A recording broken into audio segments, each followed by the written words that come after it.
three on the grid were separated by 3/100ths of a second, and the top six were separated by 6/10ths of a second. You can see how close things are on the Hungaroring. It is a 77-lap race. It's going to last the thick end of 1 3/4 hours. And the lap itself is just under 2.5 miles long. 14 turns in it. It's not a circuit where outright engine power is essential. What you want is a car that handles extremely well, that points into the corners extremely well, that is balanced extremely well. Damon Hill in 6th position on the grid is not happy with the balance of his car. Martin, we've been round with you, as it were, before the programme began. Perhaps you'd like to talk us round now a bit. Sorry, Murray, there's so much noise as the cars are going past, I can barely hear you. Talk us round. Talk you round. Well, they're heading in down into turn 1. It's a surprising slope, isn't it, as they go in there, and quite slowly actually. So I'd be interested to see it. Obviously Häkkinen's heading up the front of the pack. Now, turn 1's a great opportunity to go right down the outside and be quite committed, but it's very slippery, and you have to really mind the car on the way out. But you can overtake here into turn 1. Heading up now to 4. One of the most difficult corners on the circuit, and I think we'll see cars flying off the road there. 2 Jordans coming round line astern. Good position there for Jordan. They're really desperately looking for that 3rd in the championship this year, and this race looks like it could well help them. Both Jordans and Benettons, you can see them together, using the softer tyre. Benettons are using used tyres, incidentally. Yes, so there's this idea that they're actually better the older they get. But spoke to Eddie Jordan this morning, and he seemed very, very happy with his tyre choice of his team. And Fredson reckons he's going to win this race. Really, and they're really super confident they're on the right tyre, and McLaren's are pretty confident that the harder tyre is the way to go. But they're through 7 and 8. Gets very, very dirty through there. This is the quick one out the back, and gets a bit thin on the exit. A little, you can easily run out of road there. And now look, 12 is unsighted, and this is where they've been running off the road, kicking up a lot of dirt. There's rocks and gravel in there. Lots of people off there. Yeah, absolutely. And then a very heavy braking into 13.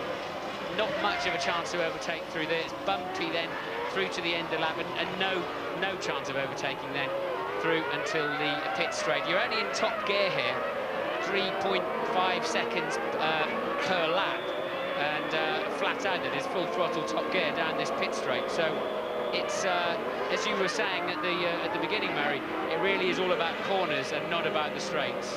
Well, Mika Salo is a man to watch in this race. Remember the reputation he built for himself in Germany, leading the race for a long, long time. Magnificent second to Eddie Irvine. 4th on the grid. Well, here today he's starting 18th, and he's got some very good people in front of him. Zonta, Ralf Schumacher, Zanardi. Neither of the 2 Williams cars have gone at all well here. Panis and Trulli in the Prosts. Pedro Diniz in the Sauber. And there is his teammate, Jean Alesi. Yes, after they've cleared the grid and you come around, suddenly there looks to be much, much more space available. As you're sitting in the car, waiting for the start procedure, people milling around, mechanics, machinery, generators, you appear to have no space at all. When you get back onto the grid, it looks a whole lot clearer. Here they go. It's the usual procedure. 5 lights on. And when they go out, the race will begin. Nice one, Häkkinen. Eddie Irvine is up there. Fisichella is coming through. Coulthard has dropped back. Fredson is coming back.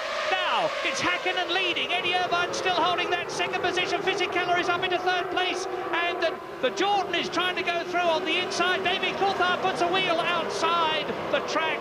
But that's a bad, bad start for David Coulthard, and a good start for Mika Häkkinen. Yes, I think Coulthard stalled his car when he was trying a practice start in the pit lane, going to the grid, and he looked very, very cautious, didn't he, away from the line, and poorly away. So Fisichella getting the best start, and Irvine somehow muscling his way back into 2nd place. Now, Eddie Irvine was hoping to get ahead of Mika Häkkinen. This may well have already decided his strategy. It's going to be mighty difficult, if not impossible, to get past Mika Häkkinen. So Eddie Irvine has got to start to think about trying to pass Mika Häkkinen when they get to the pit stops. But a wonderful start by Fisichella, who I remind you is on the soft compound tyre, and both the cars in front of him Irvine and Hakkinen are on the harder compound. Frentzen is fourth. There is Hakkinen. Yes, and that, of course, helps them off the line, too. That bit of extra bite on the start line helped them away. But so Coulthard having a poor start. Very well behaved. Everybody very well behaved on the first lap. I saw, if we see a replay, there's a Stewart comes up the inside, uses the pit lane exit to make a pass, which is perfectly legal, but a little bit brave. One lap completed, 76 laps to go, and already the McLaren and the Ferrari are starting to break away from Giancarlo Fisichella as Alesi challenges his teammate Pedro Diniz in the Sauber. Now, Eddie Irvine was 1.3 seconds behind Mika Hakkinen at the end of that lap. Mika Hakkinen will obviously be getting the pedal down and trying to build up a cushion between himself and the Ferrari, and he's succeeding. He is certainly the fastest driver in the Hungarian Grand Prix. Now, here's a replay. Watch Hakkinen and watch Irvine. And watch Fisichella on the left in the blue Jordan, coming up alongside Irvine, trying to get that second place as Frentzen in the Jordan comes up alongside David Coulthard into turn one. There goes the Stewart up the inside, but Fisichella getting away, but clearly Irvine having the inside line when they arrived into that turn one. But Hakkinen really has been the class of the field all through free practice and qualifying, and getting away out front like that. I don't see anybody beating this man today, but we said that in the last two races, man. We did. This man should have won the British Grand Prix, the Austrian Grand Prix, the German Grand Prix. They had problems, they had a wheel falling off, the coming together with Coulthard, and all sorts of problems. Hakkinen hasn't won since Canada, hasn't won a Grand Prix since Canada, and should have won the lot of them. And he's out front and already pulling out a gap of 1.8 seconds. Yeah, he's increased his lead by half a second in that lap. Damon Hill is still in that sixth position ahead of Rubens Barrichello, who made a good start. He's made upper place. Alexander Wurz is in eighth position, and then the two Saubers. But watch Eddie Irvine. He's a very cool, level-headed man. He's got 26 points in the last three races, and he's looking for more. Yes, I mean, a big difference in pace. Sixth place man Damon Hill already 7.2 seconds off the lead at the end of lap 2. Incredible. Yeah, and David Coulthard 5.5 seconds behind his teammate Mika Hakkinen, and it looks as though it's all down to Eddie Irvine. But remember, and it's very significant, that McLaren had that wheel problem with the car in the British Grand Prix. They had the refueling problem. They had the puncture in Germany. Not necessarily is everything going to go well for McLaren. So there is Mika Hakkinen, very much the master of the occasion, starting from his 9th pole position this year, the 19th pole position of his career. Adrian Newey is the man who has designed with his colleagues at McLaren that magnificent motor car. But Irvine, who, as I have said before, has risen magnificently to the challenge of Michael Schumacher being away. And incidentally, people are saying that Schumacher will be back for Monza. I don't think he will, but that's what they're saying. And Frentzen, who fancies his chances very much here, is still in that 4th position, and still the two soft-tarred or softer-tarred Saubers are battling for 9th and 10th position as we ride with Alesi. Yes, Diniz obviously getting the better start of those two Saubers. Why don't you think Michael will be back for the Monza Grand Prix? It's just a gut feeling I've got. I think he's lost the championship now, and I think it would be very sensible to let his leg get right again, do the physio, get really fit for next year, and let Eddie Irvine and Salo get on with it. But on the other hand, if Salo doesn't do better here than he did in Germany, they're desperately going to need points for, in particular, the Constructors' Championship. They're looking good for that, and I agree that Michael Schumacher will help them get those better. So Irvine, a rather distant second place already. Let's have a look at Salo. He started 18th. He's now a magnificent 20th. So that didn't work out too well on the first lap. It certainly didn't. Mika Salo, Eddie Irvine was very interesting yesterday. He was saying that in his opinion, Mika Salo has still not played himself in properly. Yes, he did extremely well in Hockenheim, but that's not a circuit where you get to feel the car. He's driven it at Fiorano, the Ferrari test track. Similarly, that's not a circuit where you get to feel the car. This is.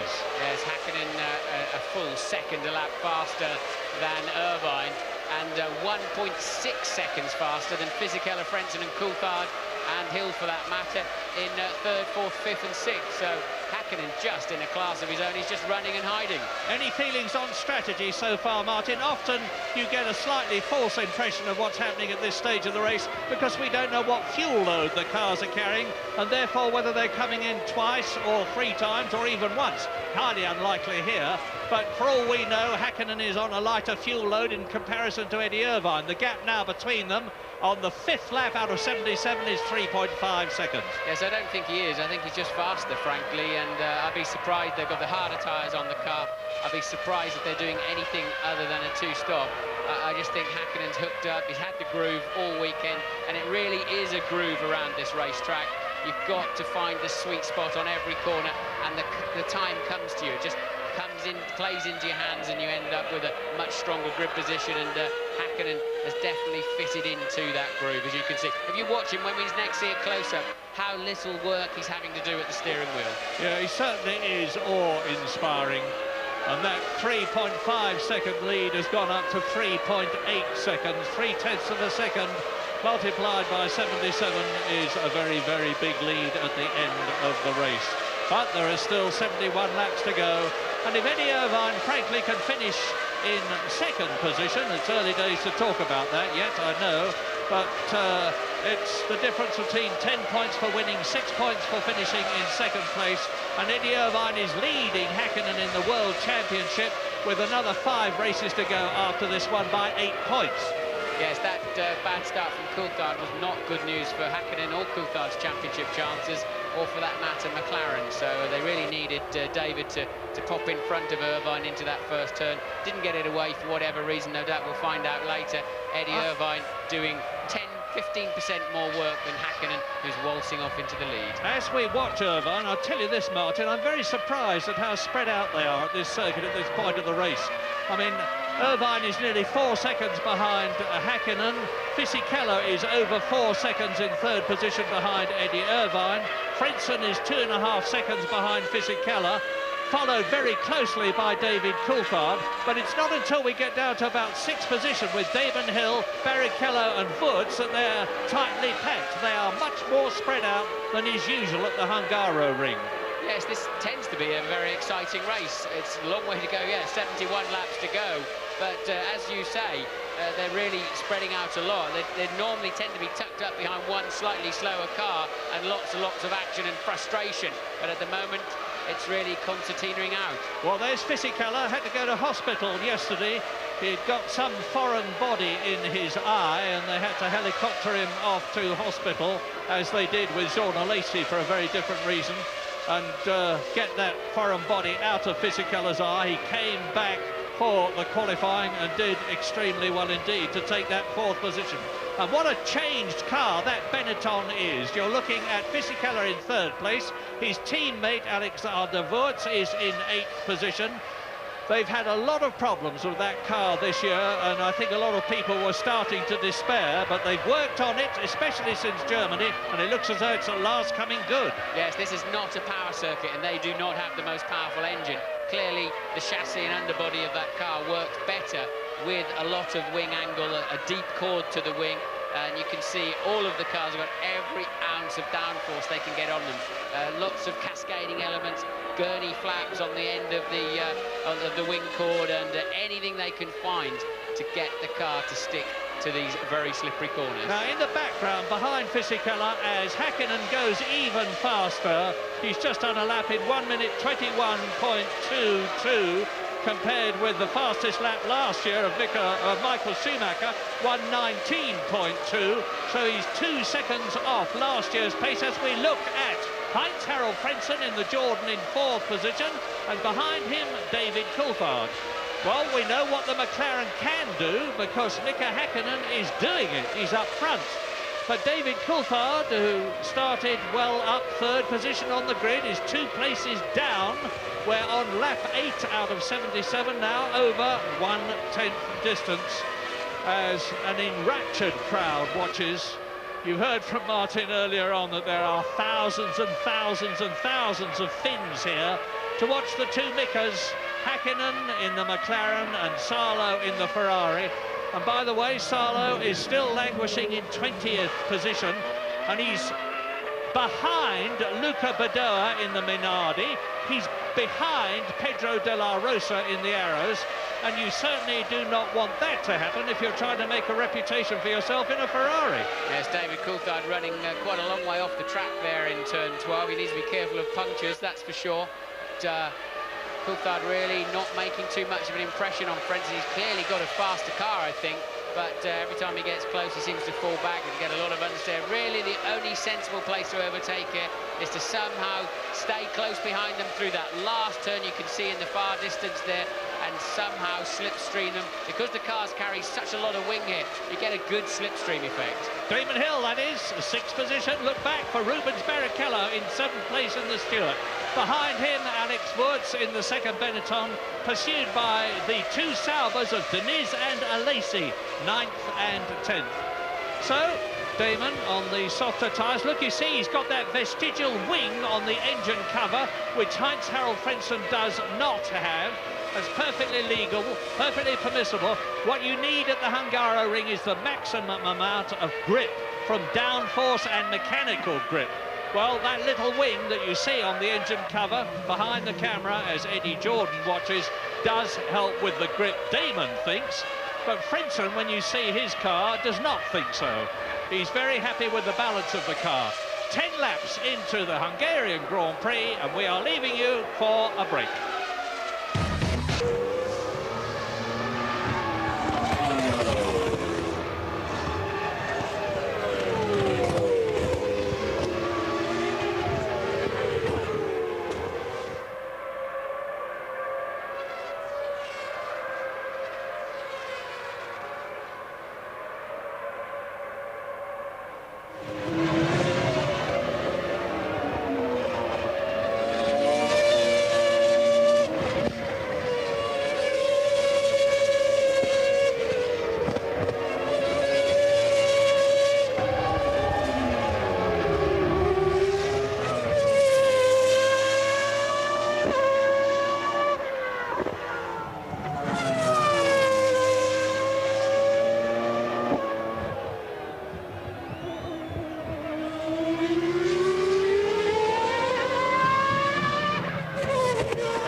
To the pits comes Alex Zanardi, and out of the race to retire for the 8th time in 11 races since he came back to Formula One.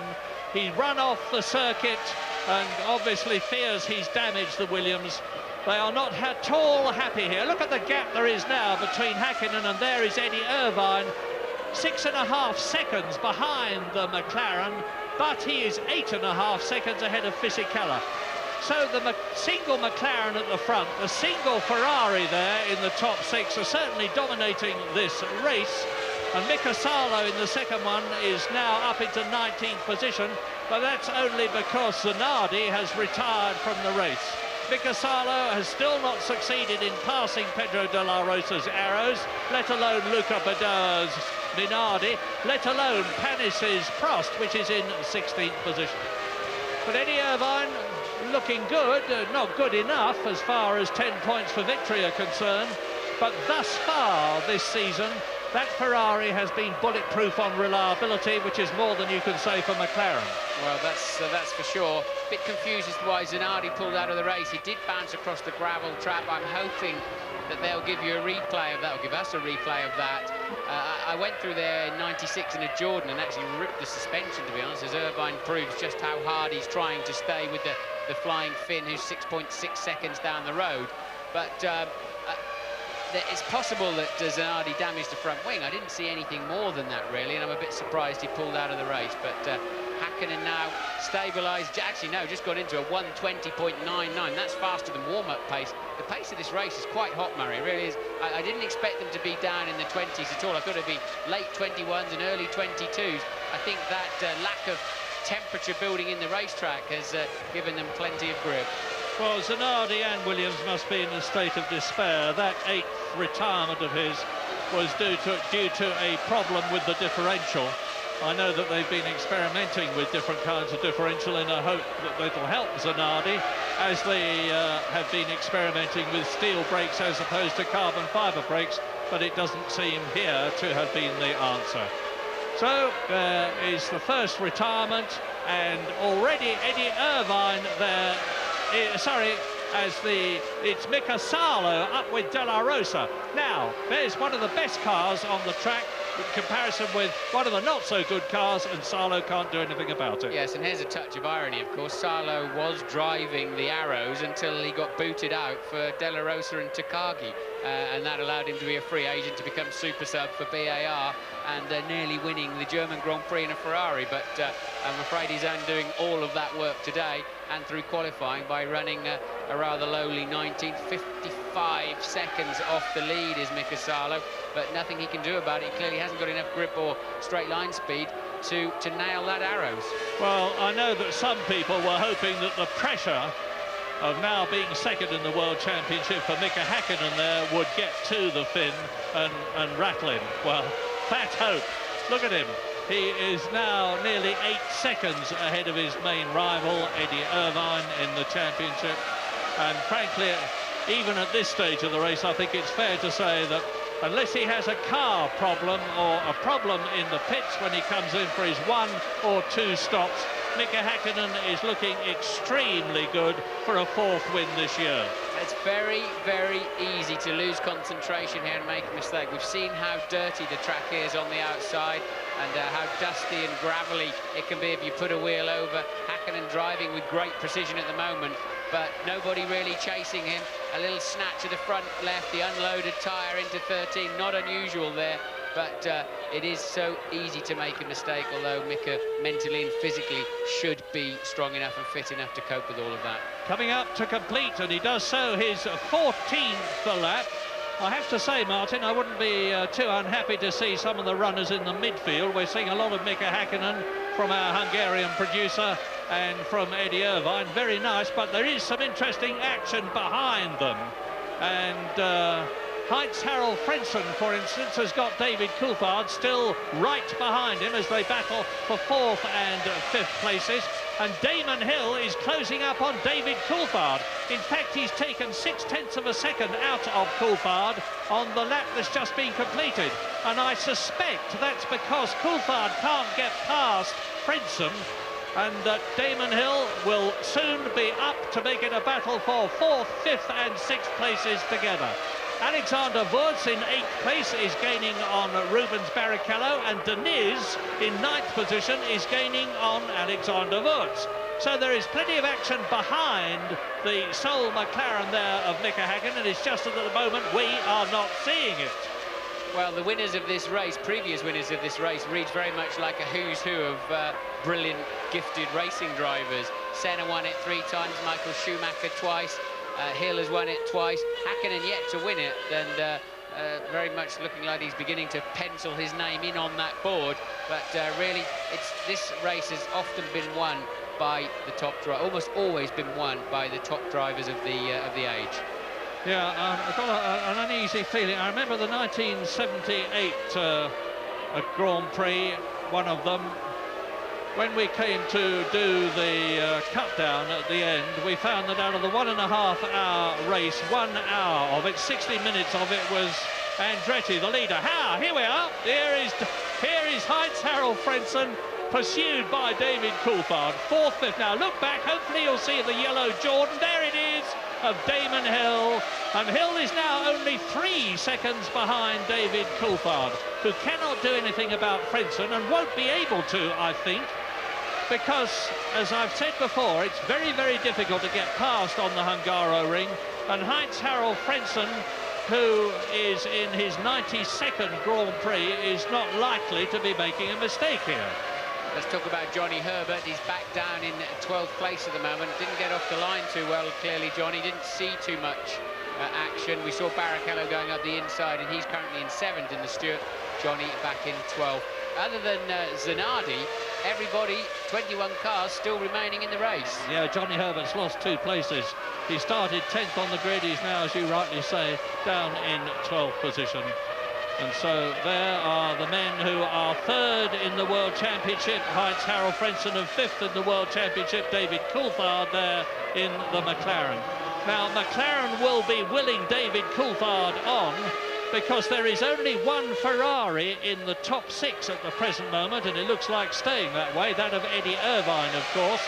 And there is a massive gap in the Constructors' Championship of 16 points between Ferrari and McLaren, to the advantage of Ferrari.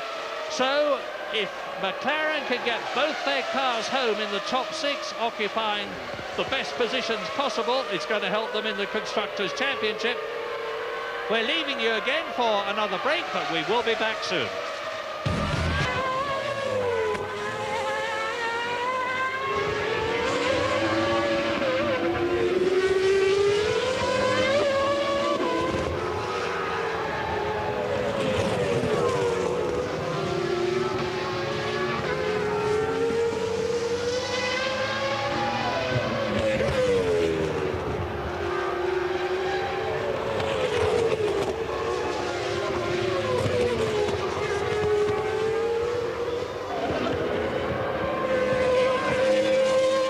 Mika Salo is going very slowly. Has he a problem, or is he just waiting for Mika Häkkinen to come round? No, absolutely no problem. The car is okay, but in this circuit it's very difficult to overtake. Even if the car is 1 second or 2 seconds quicker, is very difficult. Now we wait a little bit. The strategy, maybe it's possible to overtake with the strategy. And when Häkkinen comes up, he'll let him go by? Eddie's okay. And when Mika Häkkinen comes past Mika Salo, you'll just say let him by? No, absolutely impossible. Thanks.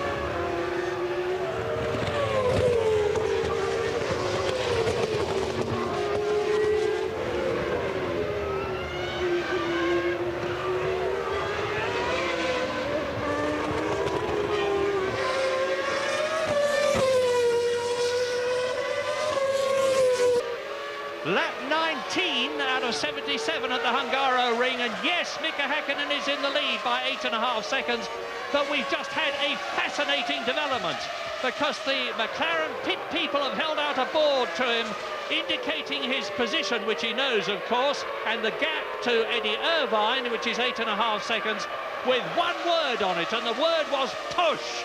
Now that says to me that McLaren are expecting Eddie Irvine maybe to stay out for a long stint, and they want Mika Häkkinen to build a greater lead than the one he's got at the moment to safeguard his position. Well, they'll be remembering, of course, that Coulthard appeared to have an unassailable lead in Austria, and Irvine put in those blinding few laps. We know the Ferrari's got a bigger fuel tank than the McLaren from previous races. Häkkinen moving through the back markers. They're going to be a bit nervous as they move into first stop window time, 26, 27 laps. They're currently on lap 20, they're going to be a bit nervous if Hakkinen gets held up in the back markers, if Irvine does that again and gets track position, because it's quite clear overtaking this afternoon is virtually impossible. Well, I wonder if Marc Genet, who is 20th, is going to move over and let Hakkinen through as promptly as Tora Takagi did. Yes, he has, but only just didn't leave him much space, did he? No, he certainly did not. But Mika Hakkinen is absolutely ruthless in these circumstances. James Allen has got some news for us from the pits. Yeah, I'll tell you about Fisichella in a minute, but Mika Hakkinen is again getting the push board. You need 24-second lead to safely come in here, make a stop and rejoin in the lead. And Martin and I, we talked about this on the grid, that there was the possibility that Irvine would run that little bit longer because he was nervous about the start. If he got stuck behind the two McLarens, he would have no chance, and they would therefore put a little bit more fuel in. Of course, it's only a two-stop race, so it's not a big weight penalty. You're only talking about a difference of a 10 or 15 kilos, but I think we saw it in the early stages, and now McLaren are realising that Irvine is on the pace. But quickly on Fisichella, well, the gamble there was that the rear tyres would virtually turn to slicks as the race went on, and the grip would come in, and that's what we're beginning to see now. The soft tyre runners able to run at that pace, but there are 16 seconds behind at this point. Is that enough to actually do something and affect the outcome of the race? So we'll see. Hot news and good news, James Allen. Yes, I was just about to say that I'd been talking to one of the Bridgestone technicians just before the race began, and he said, funnily enough, the softer tyres are the way to go, in his opinion, because he said they will actually get better as the race goes on. Well, Hakkinen is certainly nowhere near that 20-second cushion that he's going to need to come in, take on more fuel, take on more tyres, and there is Jean Alesi spinning, or is it Diniz? It's Diniz, Pedro Diniz spinning out of the race, and it looks as though he's stalled his engine. Well, Lacey was just 0.7 of a second behind him as they went over the start-finish line, so I wonder if he had a little pop at him up into 13. That turn 13, I think it is, or whether Diniz has fallen off the road all by himself. Well, that's the second retirement. Quite obviously, out has gone Zanardi. Here's the answer, Martin. It looks as though he did it all by himself because Alesi was clear of him. But that's another indication of just how slippery it is off the line. Just before the race began, I was talking to one of the Formula 3000, Montana, one of the 3000 drivers, and he was saying that the line for grip on this circuit is incredibly narrow. And if you go off it, your tyres dirty up, and it takes 2 or 3 laps to get them clean. Yes, Hakkinen now down into the 1:21s again, so he's heeded that board. It's not very easy to see your pit board here. You come out of that last corner, especially for McLaren being the reigning world champions. They're the first pit in the pit lane, and often you don't get a chance to look up before you're past it. Diniz managing to stall the engine. He floored the throttle, was spinning the wheels, but as soon as he lifted off, and he doesn't look very happy at all, does he? Understandably so. I think Alesi had already passed him on that lap, actually. I'm mildly surprised. Well, we don't know who's coming in first from the McLarens. I would be mildly surprised if it wasn't David Coulthard, who quite clearly cannot get past Frentzen on the track. He may opt to try and get past him in the pits. Yes, and Irvine just had an appalling lap, a 1:24.1. Lost a full 2.5 seconds to Hakkinen, and I suspect it was lapping the traffic. So Hakkinen has made a better job of getting through the traffic so far than Irvine. So Diniz spins out of the race. Zanardi's gone out with differential problems. There are 20 left out of the 22 starters. Takagi is running last. This is Mika Hakkinen in the lead. And if he's on a two-stop strategy, as he comes through to complete his 22nd lap, it's not going to be very long before he comes in for his first stop. I would expect the first 2 stoppers to come in round about lap 24 and to stay out to lap 28. And there's Salo, and he's still got De La Rosa in front of him. And Mika Hakkinen is closing up to lap the Ferrari of Mika Salo, lumbering along by his standards in 18th position. Well, it'd be tempting to think that Salo might be told to try and hold the McLaren up a little bit, but his performance in letting cars through, where was that? In Austria was absolutely exemplary, so I don't think Salo will be party to those kind of games. No, he's a good lad. I don't think he'll do that. But when you're driving Ferrari and the pressure's on and you're looking for a good seat next year, who knows? And you've only got to move your car a few millimetres on this circuit to make it impossible for the guy behind you to get past. Yes, and of course Mika Hakkinen with that blowout didn't win the German Grand Prix. Salo looked, as Eddie Irvine described him, wonder boy, and there's not a lot of love lost between Mika Salo and Mika Hakkinen. Very little, in fact none at all. Well, it's not exaggerating to say they can't stand each other, and it goes back to Formula 3 in Britain when Mika Hakkinen won the championship, and after fighting against him all season, Mika Salo took second place. So there's De La Rosa in the Arrows 17th, Salo in the Ferrari 18th, Mika Hakkinen there leading the race, nearly a full lap ahead of Mika Salo, and Hakkinen is now 13 seconds ahead of Eddie Irvine. A massive increase in his lead, so he really is pushing, and it could be Mika Salo that prevents him from getting that 20-second lead he needs to come in. We're on lap 24 now. Any time now, they'll be coming in for the first of two stops, those that are two-stopping. Hakkinen leads, Irvine second, Fisichella is starting to catch Irvine. There's the BAR crew waiting to bring in either Villeneuve, who is 12th, or Zonta, who is 13th. Frentzen is still 4th, David Coulthard is behind him just in 5th position. Damon Hill is continuing in 6th place to close up on Frentzen and Coulthard. There's a lot going to happen still. First blue flag waved for Salo, so he's allowed to pass 3 wave blues, and he's got to get out of the way or he's in for a stop-go penalty. Got it on the computer. Wave blue flag for car 3, the first one, and he just lets him sail past. And Villeneuve, who was tucked up behind Johnny Herbert by a few tenths of a second, they've clearly elected to bring him in a little earlier, Murray, and try to give him some clear air. And what BAR are looking for is, above all, reliability and a finish. This is Jacques Villeneuve's 11th Grand Prix for his new team, and this is the world champion of 1997 I'm talking about, and he's yet to finish a race. They've only had 3 finishes, 2 for Mika Salo, 1 for Ricardo Zonta, none for Jacques Villeneuve, but things are improving. They've had a very good practice and qualifying from the point of view of reliability. So Mika Hakkinen is passed. He's got a clear track in front of him, except for the arrows in front of him, and I don't see that De La Rosa there, the Spaniard in 17th position, is going to be any problem for Mika Hakkinen on lap 25. So we're just about on 1/3 distance. That is Luca Badoa, who is in 16th position, ahead of De La Rosa. So Mika Hakkinen's next target, and look at the gap that's already built between Mika Hakkinen flying up behind De La Rosa and diving through on the inside, and Mika Salo. Yes, good work there by De La Rosa, and that's allowed Salo to close back up on him. They're fighting over 17th and 18th places. James Allen tells me from down in the pits that Hakkinen is still getting the push board. That's interesting. So Hakkinen still getting the advice from his team, you need to go faster, you need to go faster, and that I can tell you was a slightly frustrating thing to see on your pitboard. Remember what happened to him when he pushed in Australia, zonk into the wall at Melbourne. So he doesn't want to push too hard, particularly here, because as I've said before, this soil is very sandy, very loose, very dusty. It blows onto the circuit. At turn 12, if you put a rear tyre just slightly off the track, it puts muck and stones all over it. And the moment you start to lose traction here with side thrust on the car, you can be in major trouble. That's Eddie Irvine, 12.5 seconds behind Mika Hakkinen, 5 seconds ahead of Fisichella, and 6 seconds ahead of Frentzen, who is now again closing the gap on the Benetton in 3rd position.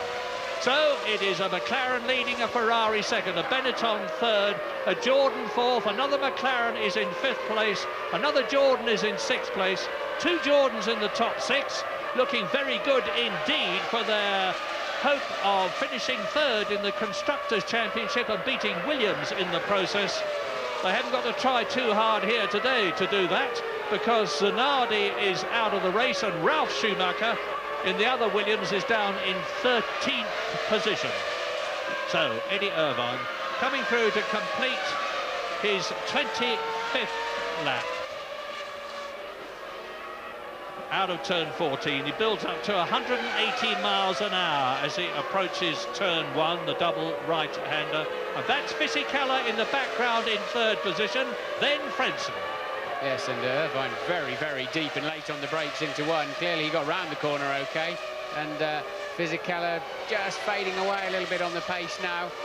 And it's only really Frentzen back in fourth place that can match Hakkinen and Irvine up there in front. And so the gap is Hakkinen 12.7 seconds back to Irvine, a further 5.7 seconds then back to Fisichella, and interestingly Frentzen exactly 5.7 seconds behind him, and just edging away slightly from Coulthard in fifth, and Hill holding station in sixth. Takagi in from 20th and last. Incidentally, Giancarlo Fisichella has delighted the Benetton team by confirming that he will be driving for them again in the year 2000. And he's going well here. You can always tell him by the red flash on the nose of the Benetton in comparison with the plain blue one of his teammates, Alexander Wurz. That's turn 12, the one I was telling you about. And you can see there's a lot of dust in the middle of the track now. Yes, you've got to wonder what they're going to change at Benetton. They've had a poor year, really, by Benetton standards, even their recent standards. And, you know, Fisichella's staying, but what are they doing to change the performance of that car? They're not changing the engine. They've got to change something to make that move forwards. Well, maybe the fact that his salary is alleged to go up in £2 million increments, from 5 million to 7 million to 9 million pounds, has got something to do with it. It probably has, but he'd give it all away for a McLaren seat or a Ferrari seat, without any shadow of a doubt. I suppose so. Well, lap 28 out of 77. Hakkinen's lead is stabilised. He's not increasing it at the present moment. Eddie Irvine is hanging on well, albeit 12.5 seconds behind him. Fisichella that you're watching is still not catching Irvine. There is 18 seconds between Hakkinen in the lead and Fisichella in third place that you are looking at. And then 5 seconds back, it's Frentzen. And he's pulling away now from David Coulthard, who was right behind him, and he's now 3 seconds behind him. And Damon Hill in sixth position, looking for some points for Jordan and himself. And remember, Damon Hill is very much a man to watch at this race. He's won here twice for Williams, and he's had 3 second places, 1 fourth place. He's never finished lower than fourth. Yes, the Hill's very much a specialist around here. As I said, 2 times winner Fisichella. I'm expecting to come in the pit lane this time around. Yes, and Takagi out. Takagi's out of the race, clearly. Some kind of gremlin. That's not going to be engine, it's going to be transmission, I'd have thought, of some kind. So Fisichella across the white line for the limiter, speed limit, and well, that's right on cue, really, for a 2-stopper, so it may be even slightly long. So, and it means that Heinz-Harald Frentzen then is up into third position now. David Coulthard up into fourth place. Damon Hill up into fifth place. Interestingly, Murray, used tyres again there for Fisichella. So they've clearly decided that they'll go with the softer tyre, but they're going to have slightly... They've had one more heat cycle through them. It toughens them up a little bit, and that's what they found suits their car around here. And it's working well enough, isn't it? He's in third place. Yeah, that's right. And you just saw the gap between Frentzen, who's now third, and Coulthard. And by the way, David Coulthard has just done the fastest first sector of all, so he's not throwing in the towel.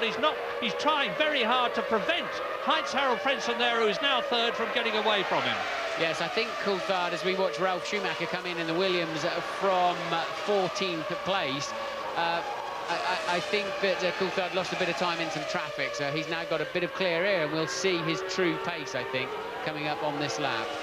Well, he may get back to Heinz-Harald Frentzen, but I can't see him getting past him on the track as the Jordan team clear their airlines to let Ralf Schumacher out. Ferrari mechanics in the pit lane too, so... James, what's happening? Yeah, they're bringing him in to avoid the traffic. It's well, it's a pretty good one, must be said. The strategy, you're going to go put about 52 kilos of fuel in. Shouldn't last more than about 8.5 seconds. What is it? 8.3. Oh, not bad at all. 8.3 seconds for Eddie Irvine. Now, is he going to retain his second place? I think not. Here he is coming out, and he rejoins the circuit in front of Rubens Barrichello, who is sixth. So Eddie Irvine has dropped from second to fifth, and that means that Frentzen is now running second, Coulthard is now running third, and Damon Hill is up into fourth place, and down into fifth position goes Eddie Irvine as Alexander Wurz exits the pits. He came in eighth position, and I think that means that Fisichella will be back in front of him. Damon Hill, of course, has pitted. So, interestingly, Frentzen and Coulthard are putting a spurt on. I don't know where Frentzen's found this extra grip from, but it's pulling Coulthard along as well. They're currently running third and fourth. Key time for them. If they're going to leapfrog anybody, now is the moment.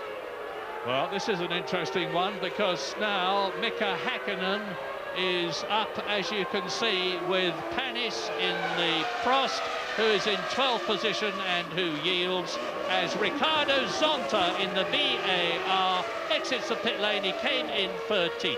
So I think the Zonta's car was still slightly up in the air. He was in gear and revving it, and as they dropped it down, it bounced off. So Frentzen in then from currently third place. Frentzen in, but we've got news from Louise Goodman. Yeah, Frentzen coming in for another set of those super soft tyres.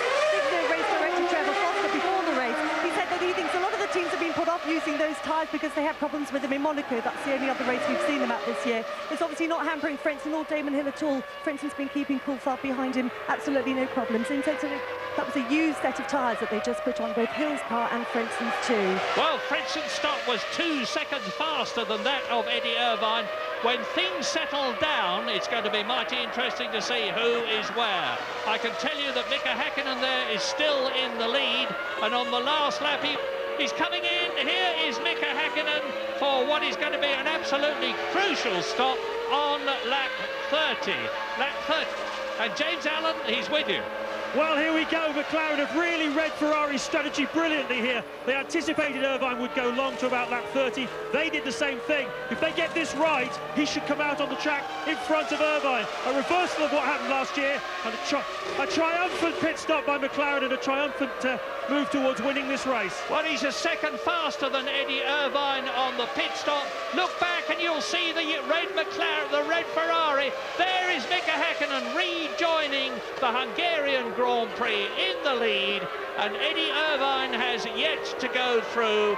So Mika Häkkinen had built up enough of a gap to enable him to come in, refuel, take on 4 new tyres and wheels. Eddie Irvine has just this moment gone through, and Mika Häkkinen looks to me as though he is in an even stronger position. Yes, and Irvine had traffic on his outlap, and it was his first flying lap was a 1:24, so traffic not falling at all well for Eddie Irvine today. Interestingly, the 2 Jordans had very quick stops.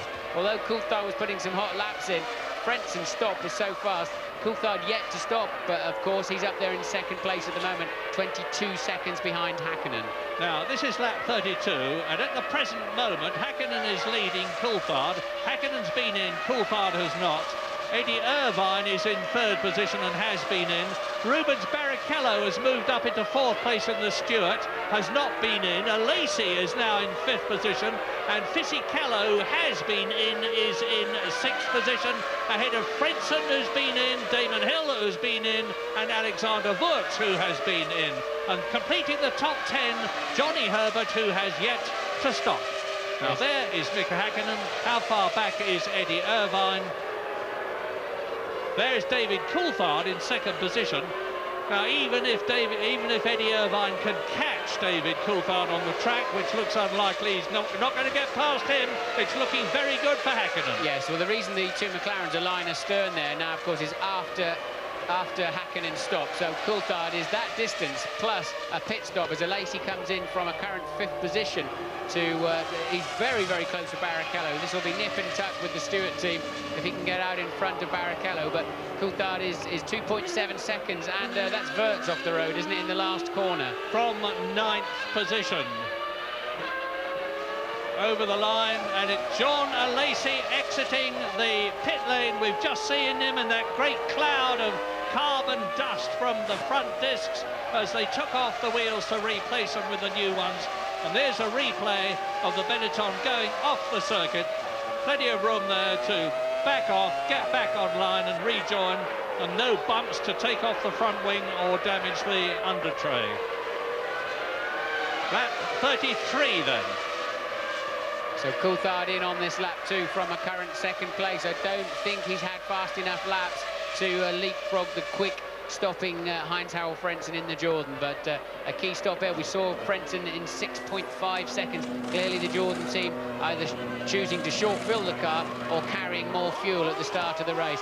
He's in first gear and a nice stop, so it's going to be touch and go. And where's Irvine? There goes Irvine now, and Frentzen should be coming along any moment now. Irvine should just take this second position back again.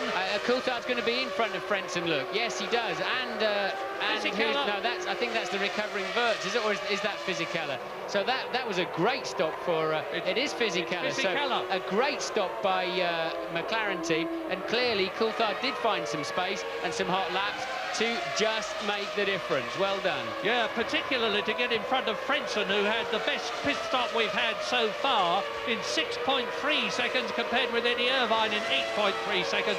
We're on lap 34 then, and Mika Häkkinen has retained his lead after his pit stop. So I don't think Coulthard's that far down the road from Eddie Irvine either. Irvine, with all of those traffic problems, is, I guess, 6 or 7 seconds up the road. And now Coulthard's got some clear air, running a little bit wide there through turn 9, I think it was. But just bringing those fresh Bridgestone tyres up to the full 90, 95 degrees centigrade that he needs. And clearly he's got a lot more speed than Fisichella and Frentzen. Third, fourth and fifth closing up on Tora Takagi, the last runner on the track. 20th, that is Ricardo Zonta in the BAR, in for the second time. He's already been in once, taking on fuel and tyres. Eddie Irvine there. Now we can see where David Coulthard is as Zonta rejoins.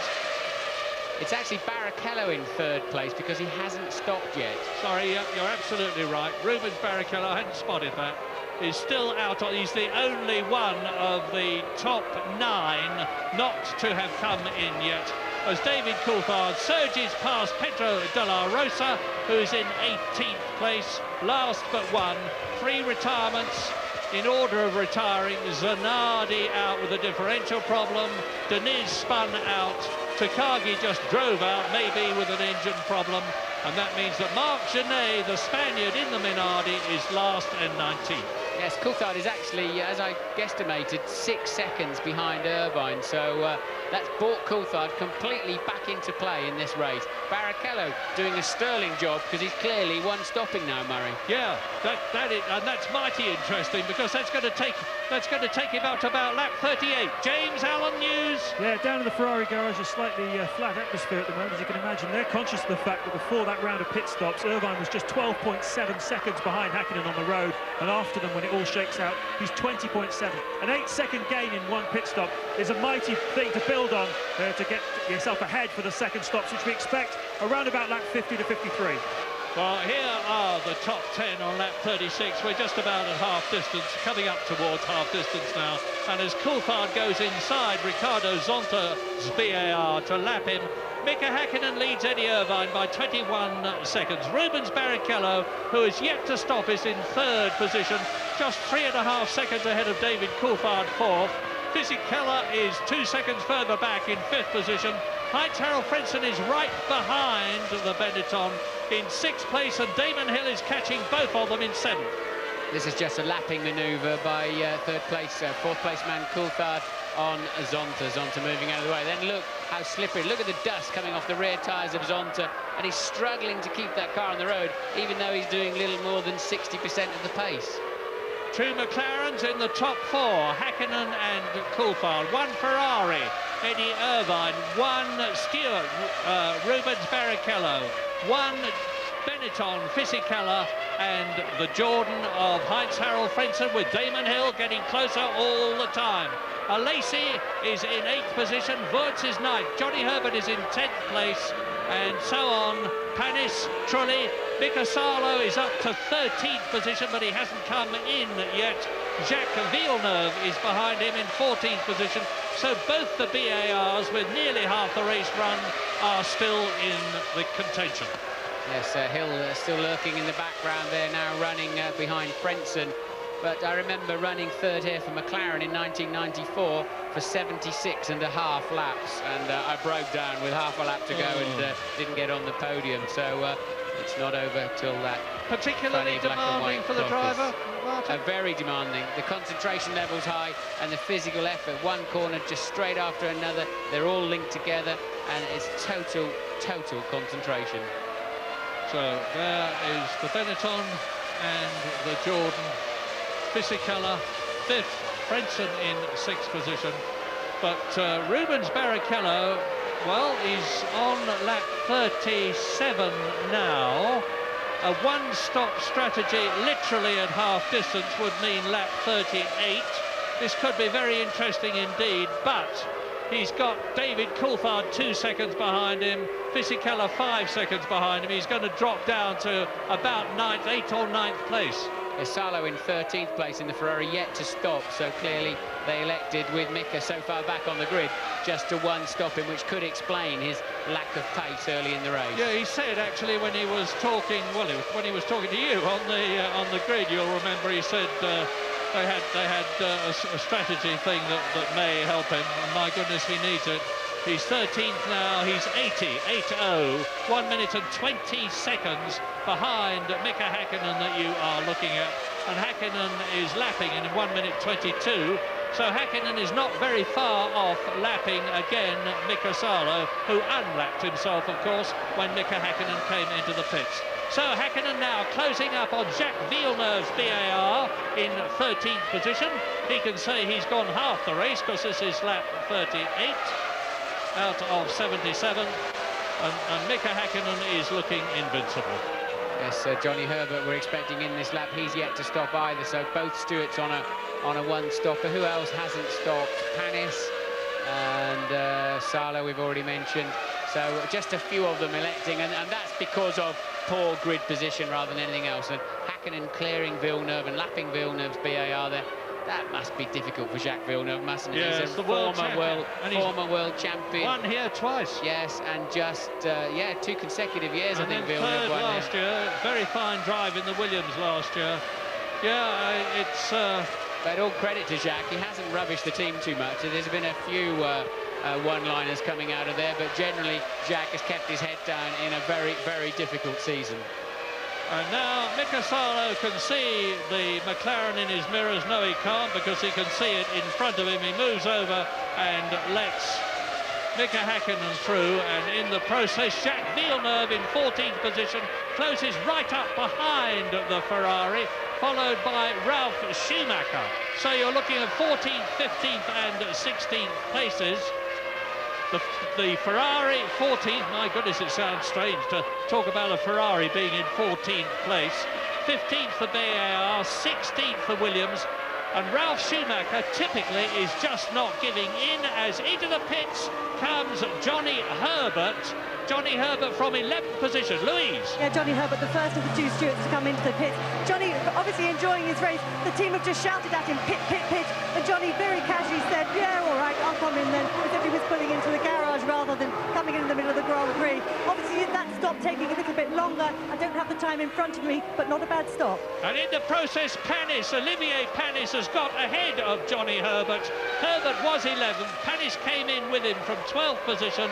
The Prost people had a better stop, and although they started off virtually together, the fact that Panis's pit position was just one car ahead of Johnny Herbert means that he's got out and has gained a place. Yes, Johnny had to turn around the Prost mechanics, so couldn't get the throttle on as easily as the Prost. Look at it now, Johnny's actually away first, look, but had to put a lot of steering lock on, and if he'd have spun the rear wheels anymore, he would have just sliced into those mechanics.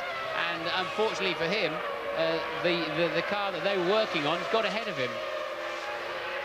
Olivier Panis has probably driven more racing laps since he started in Formula One than almost anybody else, because his cars have always been very reliable. First of all, Ligier and then a Prost. He's had an enormous number of 7th places just out of the points, but he doesn't look as though he's going to be there this year. Yes, Panis has got to get out of that team now. He's been there too long. He's now managed by Keke Rosberg, I understand, and I suspect they'll try and put him somewhere else. He's just been absolutely nailed as Ligier and Prost for so many years, and he's got to clear out of there now. And and hope he can do something extra in another position. Barrichello in the pits this time from 3rd position. Allegedly, incidentally, to finish your thought, Panis is going to Arrows next year. As Rubens Barrichello comes into the pits, David Coulthard, of course, is up into 3rd position. Now let's see how his time compares. He's going to have to take on a lot of fuel. Yes, I think I saw after Johnny Herbert's pit stop, Paul Stewart, the director of the team, talking to the Prost guy, saying, look, you're holding up our pit stop, it's not fair, but it seems clean enough, doesn't it, for Barrichello, because he didn't have the problem of driving around Prost mechanics. Nearly twice as long his pit stop as that of Heinz-Harald Frentzen, which is the best one we've had, but hardly surprising. Frentzen stopping twice, Barrichello stopping once.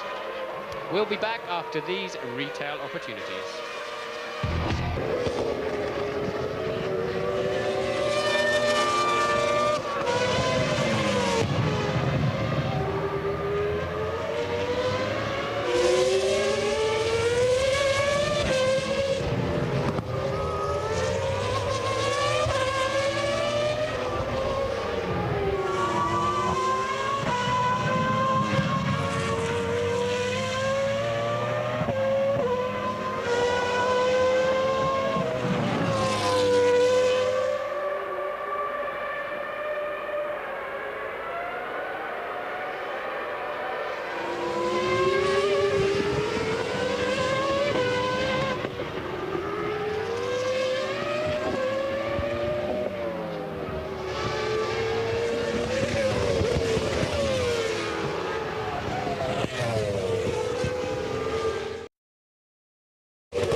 of 77, and Eddie Irvine has got to start looking very lively indeed. There he is in second place.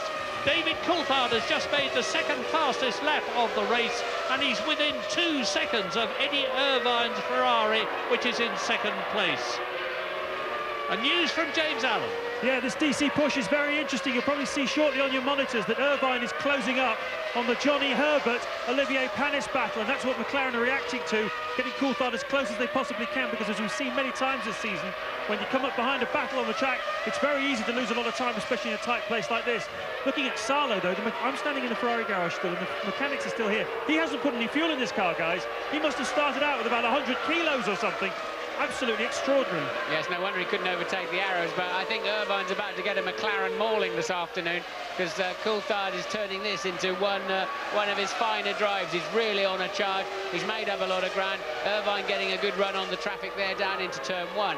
But clearly the two McLarens faster in this stage of the race than the Ferrari. Yeah, but Irvine is past Panis and he's past Johnny Herbert.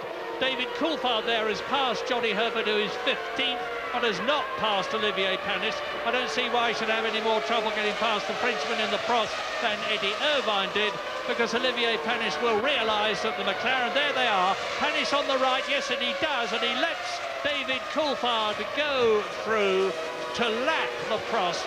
So back again, there is Eddie Irvine, and he's now 20 seconds behind Häkkinen, but less than 2 seconds ahead of David Coulthard, who is third. Yes, interestingly, Coulthard has pulled 10 seconds back of his deficit to Häkkinen before the first pit stop, so that's the kind of pace that Coulthard in third place is setting compared with Häkkinen, the current leader. Yeah, but as you say that, funnily enough, Mika Häkkinen puts in the fastest lap of the race. 1 minute 20.7, 1.5 seconds slower than Schumacher last year. And that's a mighty, he's got the message. He's putting on the pressure again to increase the gap between himself and Irvine. And you look now at David Coulthard on the left-hand side of your screen. There is Panis, there is Johnny Herbert. Behind Johnny Herbert, you can see the fourth place car, but with the Benetton of Fisichella, who's got Heitz Harold Frentzen right behind him as Eddie Irvine goes inside the BAR. It was a Minardi, Minardi, I'm sorry. Curiously, and Coulthard's going to get a nice run up into turn 4 there. Curiously, Häkkinen's still getting the push board. Yeah, now what can that mean? It means that, again, they're looking for him. Well, he's got a 22-second lead now. He's on a two-stop strategy. He'll be coming in between laps 44 and 48 if he satisfies my expectations, and he's on lap 45 now. So what does this mean as far as Irvine is concerned? It means that if Häkkinen does not increase the lead, it's going to be very, very close indeed. Well, let's look at the evidence. Mika Salo, back in 11th place, has yet to stop. This is giving a clear indication of just how much fuel they can get in the Ferrari. They're 46 laps. Salo comes in as I speak. So they're 46 laps into the race before Salo had to pit. That's a good way of calculating their fuel tank for all of the other teams. Here it is. But I cannot believe that Eddie Irvine is going to run to the end of the race without stopping again. Oh, neither can I, because we're on lap 46, so there's still 29 laps to go. So why the push? Why the push board to Mika Häkkinen then? Don't ask me awkward questions like that, because I haven't got the answer. We'll find out soon. We'll find out soon enough. But he's 23 seconds ahead, and clearly McLaren, you know, wanting more than the equivalent of one stop down the road. But Coulthard really chasing down Irvine now. Giving Irvine a real hurry-up call on lap 46. I don't need to tell you what the time gap is. You can see how close it is on the track. And Irvine's been saying in the press that he's easily got the measure of Coulthard. His only problem is Mika Häkkinen, and that piece of information did not pass David Coulthard by. James, what can you tell us? Martin, you're very naughty asking difficult questions like that of Murray. As far as I can see down the Ferrari garage, the reason that he's being given the push board that Mika Häkkinen is because, of course, it's 24 seconds the lost time for a two-stop. In other words, that's how much time he needs to have advantage over Irvine. We're about 4 or 5 laps away from that, and he still hasn't got it to be comfortable. I think they're just saying to him, look, you need to open up a bigger gap in order to comfortably get out in front of Irvine. But, of course, they're going to put as much pressure on as they can on Irvine from Coulthard, so it's a long, long way to go yet. Thanks, James. I'll tell you something that's bothered me all the time. Yesterday, until qualifying, in other words, both Friday's sessions and both Saturday's sessions, Eddie Irvine only used one set of tyres, and Salo, and I said to myself, there is something very strange brewing in the Ferrari camp as far as strategy is concerned for tomorrow, and it's going to be something to do with tyres. Now, he's on the harder compound, and logically, I can't see any reason why they should need a lot of sets of tyres, given that the harder compound is not going to have a problem in this race at all. But anyway, for what is worth, there it is. Yes, they may have been looking for the tyre degradation over 35 to 40 laps, which is what Irvine did on that set of tyres. And they're claiming that they're doing all of their work for the race rather than for qualifying. But, of course, interestingly and paradoxically for McLaren, they're trying to get Irvine off, Häkkinen off down the road, but their other player, Coulthard, is pushing Irvine along. Exactly, pushing him very hard indeed. You can see how hard now, but nevertheless, the last lap of Mika Häkkinen was done in 1 minute 20.8, compared with Irvine in 1:22.7. So Häkkinen put on nearly a further 2 seconds lead, and it is now up to 25 seconds on lap 48 out of 75. Everybody, of course, has been in now. Zonta has been in twice. Everybody else has been in once. Still just the 3 retirements: Zanardi, Deniz and Takagi. 19 runners left. Irvine struggling, and no traffic on that lap. He's got a mirror full of McLaren. He lost 2 seconds to Mika Häkkinen. So V10 Ferrari, V10 Mercedes-Benz powered McLaren. very evenly matched, and my goodness, what a fantastic record Eddie Irvine has got this season. 3 times a winner, twice in 2nd place, 1 3rd place, 1 4th place, 1 5th place, 1 6th place. He's only failed to finish in 1 race, and that was the San Marino Grand Prix. He has scored points in every race except 1, with those 3 famous victories in Australia, in Austria, and 2 weeks ago in Germany. At the moment, he's looking good for 2nd place for lap 48, and Mika Häkkinen's lead is now 27 seconds. And Fisichella can do nothing about the McLaren immediately in front of him. Well, when I say immediately, it's some 8 seconds. And David Coulthard there and Eddie Irvine in 2nd position. Through they come to complete another lap. And Frentzen is right up behind Fisichella. It's just as big a battle for 4th position between Fisichella and Frentzen, which you are not looking at, as it is for 2nd place between Irvine and Coulthard, which you are looking at. Yes, and Damon Hill was only 0.8 of a second behind those 2, but he's pitting, so Hill in the pits clearly getting held up a little bit, and they're pitting him slightly early. I'd say 4 or 5 laps early actually for Damon, again to try and give him some clear racetrack. And Lacey goes through and takes that 6th position from Damon Hill as the Englishman drew to a standstill. Rubens Barrichello, I think, will not. Yes, I think he just gets through in front of Damon. Yeah, there he is in the background. And that's bad news for Damon Hill, because we know Barrichello's on a 1-stopper, and that didn't work out at all well for Damon. And Alexander Wurz got past him as well. But still, the battle for 2nd position rages. Now, let me put you in the picture quickly. Lap 49 out of 77. Race leader, Mika Häkkinen, 28 seconds ahead of this battle. 2nd, Irvine. 3rd, Coulthard. 8 seconds down, 4th position, Fisichella. Further 2nd behind is Heinz-Harald Frentzen. Lacey goes up to 6th. Barrichello to 7th. Wurz to 8th. Damon Hill down to 9th position from 6th as a result of his pit stop. He will probably just about get 7th place back, but I don't know about 6th. Barrichello on that 1 stop is looking very good. And still, push as he may, David Coulthard cannot bother Eddie Irvine. When I say bother, I mean rattle him. He's obviously bothered. Yes, we saw something similar to this at the beginning of the race. That's about as close as Coulthard could get to Frentzen as well.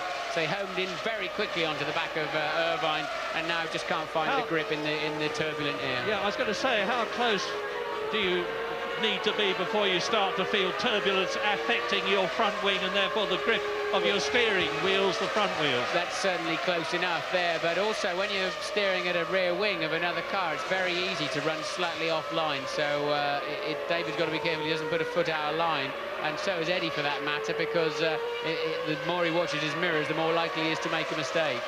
Well, Mika Häkkinen's looking good now for his ability to come in and make his 2nd stop without losing the lead, because he's continuing to lap faster than the 2 that you are looking at, Irvine and Coulthard in 2nd and 3rd places. He's now nearly 29 seconds ahead of this battle. Jordan are ready for Frentzen, we think, but probably a useless piece of information, but the first 5 in the race were the first 5 on the grid. Now it's all shaken out. Well, it's interesting. Down into turn 1. This is the double 90. Drops downhill and into the pit lane. From 5th position comes Heinz-Harald Frentzen. What's this replay about? It's about the Jordan diving inside Olivier Panis. Heinz-Harald Frentzen diving inside Panis to lap him.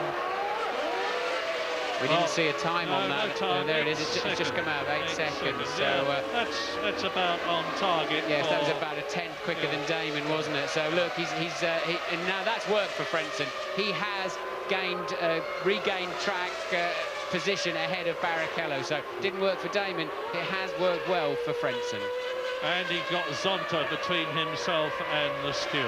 We're on lap 51 now, just about 2/3 of the way through the Hungarian Grand Prix, with Mika Häkkinen on a potential 10 points. In comes Panis, and Irvine on a potential 6 points. And it's not Panis, it's Trulli. My apologies. as Damon Hill comes through. He's got ahead of De La Rosa on the arrows, and this is Jacques Villeneuve. Is this going to be his first finish in a Grand Prix this year? He's in for his second pit stop. The fuel flap is on goes the filler nozzle, on go the new wheels and tyres. Out comes the nozzle, and when he changes gear, down will come the flap. This is a Hill replay turn forward. I think he came up the inside of the BAR on the way in and ran out of road on the outside. No major problems there for Damon, but I think that pretty much consolidates him back in 6th, maybe even 7th place at the end of this race. So who are the first 6? Hakkinen leads Irvine. The second McLaren of Coulthard is 3rd. The Benetton of Fisichella is 4th. The Sauber of Alesi is 5th. And the Frentzen in the Jordan is in 6th position. Fisichella's pushing at the moment. He's only 6.4 seconds behind Coulthard. They've both got a stop to come. But Irvine is now holding Coulthard up, and it's beginning to hurt Coulthard's race. He either needs to pit now or get past him. Yeah, Eddie is doing the Maginot line bit. They shall not pass. And Mika Hakkinen, meantime, is striding away. His last lap was much the same as the Ferrari and the McLaren behind him that you're looking at. But he's now 30 seconds to the good. Mika Hakkinen can definitely come in now, and if he has a clean pit stop, rejoin the race in the lead for the last stint to give him 10 World Championship points and his 4th win of the year. As out of the pit lane comes Ralf Schumacher in the Williams. He came in 11th position. Yes, it's pretty soul-destroying, the physical and mental effort on this racetrack. And you're charging hard and running around 11th or 12th position. Takes a bit of... it really is a job to keep up your concentration and your motivation. Well, the race has been going some hour and a quarter now. It's going to last at least an hour and 3/4. That's Fisichella in from 5th position. It's a poor stop. Sorry to interrupt you, Murray. It's a poor stop. He stalled the engine, we think, and but they're not exactly rushing around with a starter, are they? So some kind of drama, and that's a shame. Fisichella was just about to try and become a menace to 2nd and 3rd place men, but clearly that's put him way out of contention. Yeah. Lots of Pat Simmons, the grey hair on the right, is the technical director of Benetton. He's had a word with Fisichella, and it looks as though the Italians' race is run. Or are they joining up the computer?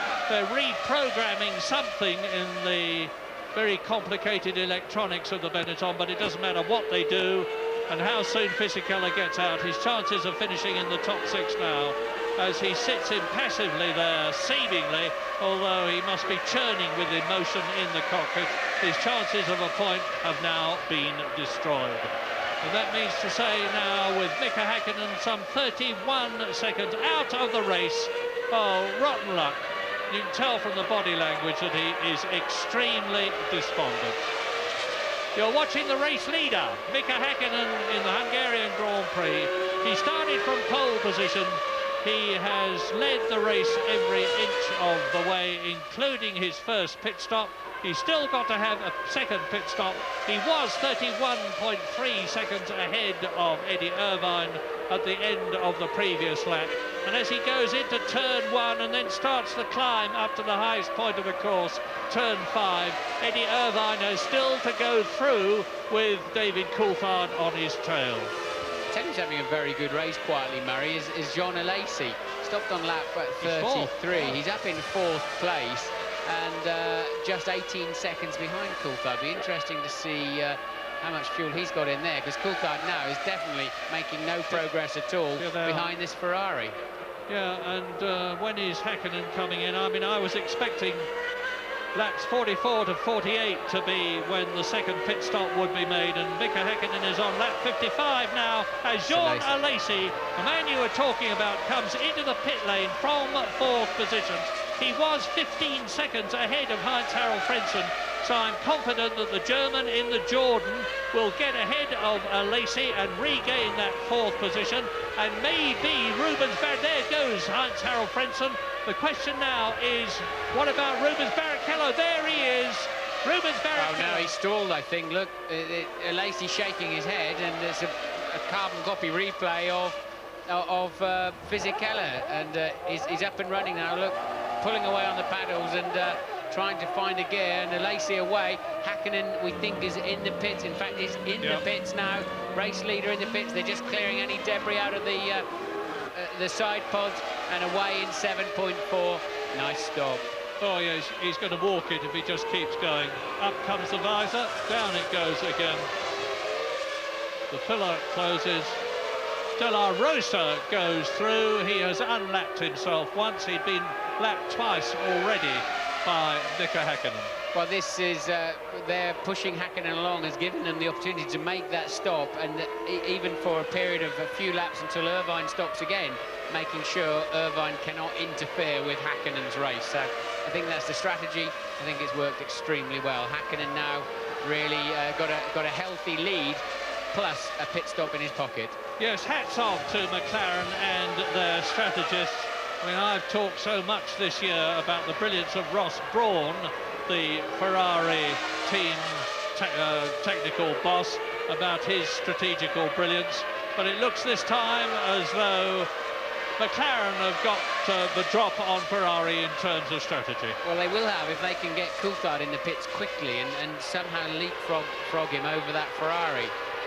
They may choose to do the opposite and actually leave him out on lighter fuel and try to give him more distance on Hakkinen going up the inside there of what must be De La Rosa. So it'd be interesting to see how McLaren tried to play that with Hakkinen. Fuel load's quite a big penalty around here, as I said earlier on in the programme, and we'll see how that one works out. Louise is with Fisichella. Giancarlo, such a disappointment for you. The car was running so well. Yes, I'm very, very disappointed for that because there was good possibility to score very good points, or maybe to get on the podium. The car was going well. There was a good setup. A bit difficult with the soft tires, but I was competitive. And then I had a problem with the engine. I lost the power, and especially here when I was in the pit lane, it's gone off, and I lost the race. I'm very disappointed. Bad luck, Giancarlo. It's a very different Fisichella from the point of view of communication. It's not so very long since all he could say in English was, "I am very happy." But now, working with the Benetton team, all very much English speaking, of course, he's mastered the language brilliantly. Very, very sorry for him. Now, Mika Hakkinen's lead has come down as a result of his pit stop over Eddie Irvine from over 30 seconds to under 9 seconds. And Eddie Irvine is continuing to be pushed very hard by David Coulthard. Both Irvine and David Coulthard have got to come in again, unless Irvine is able to manufacture his own petrol on the move, because it's a long time since he came in. And Frentzen is up into 4th place, Rubens Barrichello is up into 5th place, and Damon Hill is in the points in 6th position. Yes. So both Jordans are there. It was good for Damon that Lacey had that stalling problem or whatever it was in the pits, as we watched Coulthard still harrying the Ferrari of Irvine. But talking about foreign drivers learning English in British Grand Prix teams, they tend to learn a particularly colourful Formula One English. Exactly. Now, let's talk about Jordan. Frentzen is on 3 points, Damon Hill is on 1 point, 4 points altogether. You're watching the battle between Irvine 2nd and Coulthard 3rd at the present moment, but enough of that, because James has got some news. Well, Murray, Ferrari and McLaren have been watching each other like cat and mouse, and now the Ferrari are playing the card first. They're going to bring Eddie Irvine in very shortly, and the DC's reacting. This is a complete turnaround from last year. David Coulthard and McLaren are going to try and pinch 2nd place off Ferrari. If you think a year ago, Michael Schumacher nicked the win from right underneath McLaren's noses on pit stop strategy. 8 seconds is about the target, maybe more around about 7.5 seconds. Could be very interesting. It'll be a straight fight between the two of them. They're both coming in together. Yes, the McLaren boys are out as well, as you say, James. So clearly Ferrari will have about a half a second, 0.7 of a second head start. and Irvine taking a wide sweep into that pit lane. It's so easy to go off. It's so slippy. You can see Irvine snaking around, going past a pedestrian. That lunatic running across. And there they go. And Coulthard's got a nice straight run, and the McLaren mechanics, that's why they made Irvine take a tighter line into his garage. So they can't really short fuel the cars. They need enough fuel to get them to the end of the race. They're away together. This is going to be so close. It hasn't worked for McLaren. Irvine looks in his mirrors, says, thank you. Now you've got to pass me, DC. Well, that is incredible. Of course, they're limited to 50 miles an hour in the pit lane. They join behind Jacques Villeneuve, who's in 12th position. Well, he's 10th now. Of course, these two tripped over each other in Canada as well, but this is your chance, David, this first lap, especially as Eddie has some slower cars ahead of him. So maybe into the chicane into turn 6, if he can stay close enough in 5, he may have a chance to surprise Eddie, but Eddie seems to have good early grip. Villeneuve and Panis ahead of Irvine and David Coulthard. Villeneuve is in 12th position and Panis is 11th. Now is the only chance David's going to get, but he's not close enough, and now I think Irvine will be up to speed again. And past the BAR of Jacques Villeneuve, who yields politely to let them through, knowing what the situation. Here's a replay. They leave absolutely together. The Ferrari mechanics get out of the way. Eddie Irvine has got track position. He looks in his mirror and he says, you're still behind me, David Coulthard. And we're going for a break. Be back soon.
Out of 77, the Hungarian Grand Prix is drawing towards a close. As you look at Heinz-Harald Frentzen in the Benetton, he is in 4th position, but leading the race with a massive lead of 32 seconds. It's Mika Häkkinen ahead of Eddie Irvine, who is continuing to be pushed very hard indeed by David Coulthard. So there is Frentzen, and he's coming up behind the Stewart of Johnny Herbert, who is in 13th position, and he's got ahead of him Jacques Villeneuve. So Villeneuve moves over and allows Frentzen through. Yes, but he let Herbert through too, who he was racing with, and I think Villeneuve's going to have yet another retirement rally. Into the pits, coming into the pits is Jacques Villeneuve, and here's Frentzen bearing down on to lap Johnny Herbert, and he goes through and does so. And behind Herbert, up into 13th position, is Salo. You'll remember that Mika Salo started down in 18th place on the grid, and he's made his way up slowly to 13th, but it's not going to be at all a happy race for him or Ferrari. Yes, we think Villeneuve stopped right at the end of the pit lane. He has actually. He's got out of the car, because that's curious. So maybe I think they were probably expecting Zonta in, so they told him to. Yes, so Zonta's in, so they've told Villeneuve to go straight through, and Villeneuve's got out of the car. You saw it just on the left-hand side of your picture. So Villeneuve has retired. I would think he was heading into the garage area, excuse me, with Zonta on an in-lap. And so they just told him to pass straight on through and get out of the way. 11 starts, 11 retirements. Another unhappy day for Jacques Villeneuve and BAR, who are very optimistic about having overcome their problems. He doesn't look too happy as he gets up into the pit lane, presumably to talk to Craig Pollock, the BAR boss, or Robert Singe, the BAR team manager, as David Coulthard there, now on lap 63 out of 77, continues to pursue Eddie Irvine, who's looking comfortable in that second place. And for what it's worth, they've closed up a bit on Mika Hakkinen, but the gap is still almost 30 seconds. Frentzen is still fourth, Barrichello is still fifth.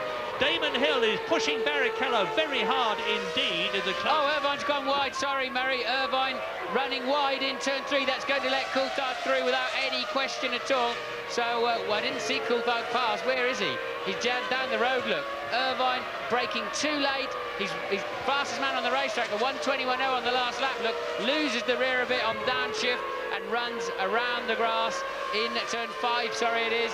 And while we're watching him rally cross around the outside, Coulthard is going to duck up, and that's going to put a smile on the Scots face, not to mention the McLaren team. So all that pressure that David Coulthard had applied to Eddie Irvine for so long has now paid off.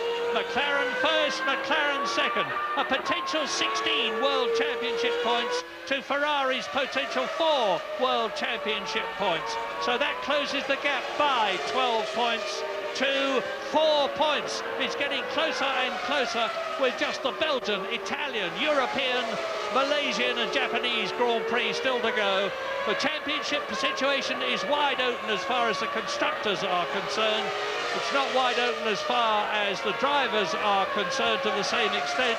Mika Hakkinen, of course, was 8 points behind Eddie Irvine. The gap between them now is 6 points, so it's come down to 2 World Championship points to Eddie Irvine's advantage if he can stay in that 3rd position.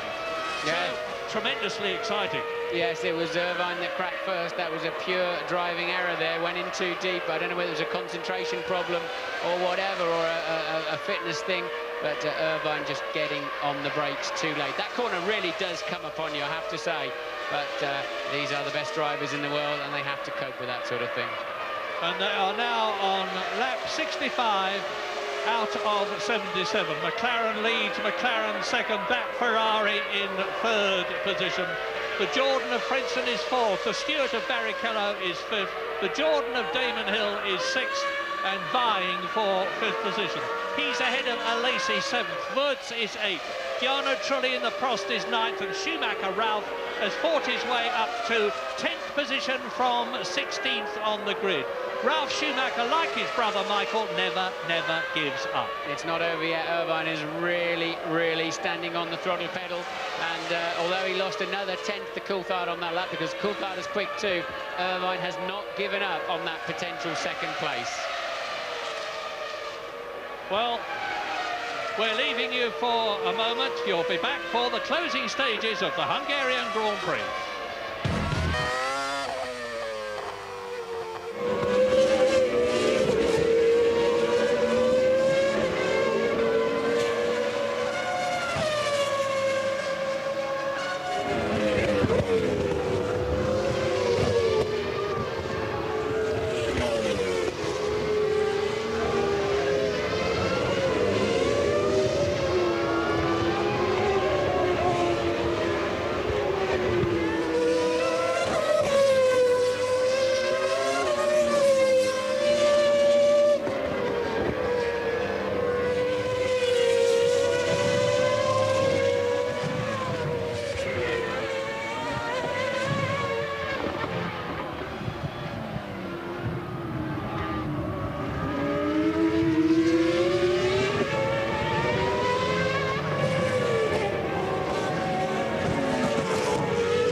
4 places, Häkkinen, Coulthard, Irvine and Frentzen. But look at this battle for 5th position. Rubens Barrichello on a one-stop strategy is in 5th position, and that's Damon Hill on the softer compound Bridgestone coming up behind him as we go to Louise Goodman. Yeah, standing here with Jacques Villeneuve. Jacques, this is becoming an all too frequent conversation. Another race, another retirement. Yeah, it is very frustrating, but I think I never went so far in a race, so it's at least an improvement there. The race wasn't going very well at the start. I banged wheels with a few people into turn 1, got very tight and broke the front wing. Then I had a lot of understeer when I was in traffic, so it was hard going, and we weren't looking very good for a good finish anyway. Why did you stop? Sorry? Why did you stop? Oh, the clutch broke or some hydraulic problems, I'm not sure. Well, you're watching Mika Häkkinen, and I'm just waiting to see the others go through and tell you what the gap was. He's on his 68th lap, and he's being caught by Coulthard and Irvine, but I suspect that he's just controlling himself, pacing himself, because he's got a 23-second lead with 10 laps to go. There's no way that he's going to lose over 2 seconds a lap for the rest of the race. Even if he did, they would still have to get past him. But the battle at the present moment is for 5th position between Rubens Barrichello and Damon Hill. Damon Hill on a softer compound tyre, which is beneficial to him at this stage of the race. He's right up behind the 5th place steward of Rubens Barrichello. Häkkinen leads then, 23 seconds ahead of Coulthard, who is 6 seconds ahead of Irvine, who is 12 seconds ahead of Frentzen, who is 10 seconds ahead of Barrichello, who has got Damon Hill right behind him. Lacey is 7th, Wurz is 8th, Trulli is 9th, Ralf Schumacher is in 10th position. Johnny Herbert, by the way, is 12th behind Olivier Panis. And Mika Salo, 13th position in the second Ferrari. Well, Mika Häkkinen's already lost 1.5 seconds to David Coulthard on the previous lap, so Coulthard is homing in at a vast rate of knots. I'm sure it's because Häkkinen's just pacing himself to the end, but I think he is going to have to pick that pace up a little bit. Well, here is David Coulthard. The gap has come down by nearly 2 seconds this lap, from 22.9 to 21. And Eddie Irvine is 7 seconds down the road. So it's still McLaren, Ferrari, Jordan, Stewart, Jordan. Both Jordans in the top 6. Very, very good indeed for their 3rd place ambition in the Constructors' Championship. Lacey getting a 10-second penalty then in 7th position, and that will allow Alexander Wurz and possibly Trulli to move ahead of him. Wurz up into 7th place, Trulli up into 8th position, Lacey down into 9th. I suspect that's because Lacey was speeding in the pit lane. Remember, he couldn't find his gears, and I would imagine maybe the pit lane limiter dropped out in all of that commotion to get the car up and running again. Lacey down there in 7th place, having for sure given away a point by stalling the engine, which, in my memory, Lacey has a lot of problems while leaving the pits. Yes, he did. I mean, he was fumbling about. I thought he was getting away. I thought he was stuck in a high gear, frankly, because he didn't seem to be changing up at all. Yes, I mean, over the course of time as well, not just today, but Irvine's given up on Coulthard now. Coulthard waltzing off into the distance, and Coulthard on an absolute mission, putting in some stunning lap times, and sets a new fastest lap of the race at 1:20.699. David Coulthard on a mission. There's a brilliant speed at this stage of this very tough Grand Prix, and he's broken Irvine's spirit completely. Great drive from Coulthard today. Terrific drive. Eddie Irvine there looks like being on the podium for the 7th time in 11 races this year, nevertheless. But David Coulthard, the winner of the British Grand Prix, as you rightly say, Martin, is driving an absolute storm of a race. Under 20 seconds now behind Mika Häkkinen on lap 70 out of 77. James, what's happening down in the pits? Well, Martin, just as you're getting excited about DC, the McLaren team are putting out a sign saying easy to David Coulthard, so they're telling him he's going far too quickly. But it's just been pointed out to me that, ironically, Ironically, last year, Michael Schumacher, as Jean Alesi comes in to serve his 10-second stop-and-go penalty, ironically, last year, Michael Schumacher, you remember, went off the road and did a bit of rallycross around about lap 63. Exactly what Eddie Irvine did this year, but that time, Schumacher went on to win the race. This time, Irvine lost a place. It's been a tough day for the Irishman, and I think that the romantic notion that a number 2 could emerge from the shadow, win races, and have a go at the World Championship, well, it was lovely while it lasted, but I think today is where we learn that Hakkinen and McLaren are a bit too strong for him, and that Eddie Irvine is no Michael Schumacher. Jean Alesi looking as happy as a bloodhound as he takes his 10-second penalty. We're on lap 71 now, 6 laps to go after this one. That is the fastest man on the track at the present moment, David Coulthard. I'm just reminding myself whether David Coulthard is the fastest lap holder at the present moment. Yes, he is. 1 minute 20.7, which is 1.5 seconds slower than Schumacher last year. Yes, he did a 22.8 on the last lap, actually lost 8 tenths to Hakkinen, and he doesn't want to back off too much because your tyres cool down a little bit, just a few degrees, the pressure goes down a little bit, and he doesn't want to give Eddie Irvine any smell of a chance of catching him up, although David was going through some back markers on the previous lap, as he is on this lap. So they've given him the easy sign. It's very easy to go too easy, in fact, and it's quite shocking how much time you can lose, especially around a twisty circuit like this. Just watching the gaps, because Irvine has closed up marginally on him. It's down to under 10 seconds between Irvine third and Coulthard in 4th position. And Heinz-Harald Frentzen is on a late charge in 4th position, 11 seconds behind Eddie Irvine, as David Coulthard comes through to start his 72nd lap out of 77. Now, he was 9.5 seconds ahead of Eddie Irvine on the previous lap. The Irishman goes through, and the gap has increased, actually. I don't know if Irvine, who's now 11 seconds behind Coulthard, is in traffic. We haven't seen him recently. But anyway, it's looking very strong indeed for yet another McLaren first and second. Well, the thing to watch now is Frentzen, who just took 2.5 seconds out of Eddie Irvine in Irvine third, Frentzen fourth. So, as you pointed out a moment or two ago, Murray, Frentzen on a late race charge. Damon Hill still tucked up, just 9/10 of a second behind 5th place man Barrichello. Well, McLaren were first and second last in the Spanish Grand Prix. They've had a fallow period since then, with those problems for Mika Hakkinen at Silverstone in Austria and in Germany, where he only scored 4 points over 3 races, in comparison with Eddie Irvine getting 26 points.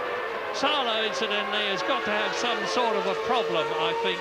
He's in 13th position in the second Ferrari, a lap behind already. The top 10 on lap 73 are Mika Hakkinen, 20 seconds down the road, David Coulthard, 19 to be exact. Eddie Irvine, 11 seconds down in 3rd position. Frentzen is 4th, catching Irvine but not fast enough. Rubens Barrichello is still 5th, with Damon Hill attached to his gearbox. 7th is Woods, 8th is Trulli, 9th is Jean Alesi. Trulli has been lapped and he's in 8th position. Schumacher Ralph is in 10th position, and we're watching now Eddie Irvine in the Ferrari not making progress as he comes up to Pedro de la Rosa, 16th position in the Arrows, 2 laps down. Frentzen is just 6 seconds behind. Look, there it is, you saw the caption, 6 seconds behind Irvine now. So I don't know what kind of problems are going on inside that Ferrari, but he's going to have to pick the pace up again if Frentzen keeps relentlessly coming at him at that kind of pace.